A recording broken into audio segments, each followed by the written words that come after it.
আজকে রেজাল্ট বেরিয়েছে, কেমন হয়েছে রেজাল্ট? আমি রাজ্যে প্রথম স্থান অধিকার করেছি। কত নম্বর জানা গেছে? হ্যাঁ, 696 আউট অফ 700। সাবজেক্ট ওয়াইজ তো এখনো জানা যায়। সাবজেক্ট ওয়াইজ জানা যায়নি, স্কুলে গেলে জানা যায়। কেমন লাগছে? হ্যাঁ, খুবই অপ্রত্যাশিত ছিল। ভালো রেজাল্ট হয়েছে ভেবেছিলাম, কিন্তু রাজ্যে প্রথম স্থান অধিকার করবো এটা খুবই অপ্রত্যাশিত। কতটা আশা করেছিলে? 1 থেকে 10-এর মধ্যে হয়তো থাকবো এটা ভেবেছিলাম, শিওর ছিলাম না, কিন্তু মানে খুবই অপ্রত্যাশিত এক কথায়।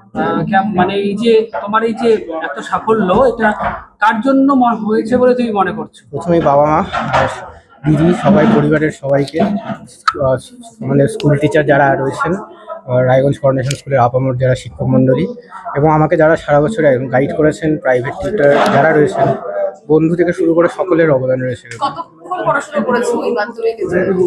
প্রথম কোনো বাধা ধরা শিডিউলে ফলো করতাম না, তবে যতটুকু ইচ্ছে হতো প্রতিদিন ততটুকু করতাম। এবং ভবিষ্যতে কি লক্ষ্য?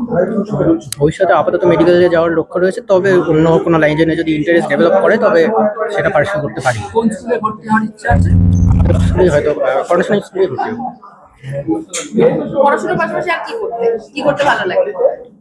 পড়াশোনা করতেই ভালো লাগে, এছাড়া কুইজিং এ আমার হচ্ছে বিশেষ একটা আকর্ষণ রয়েছে, সেটা পার্সু করেছি, মাধ্যমিকের বছরে করেছি।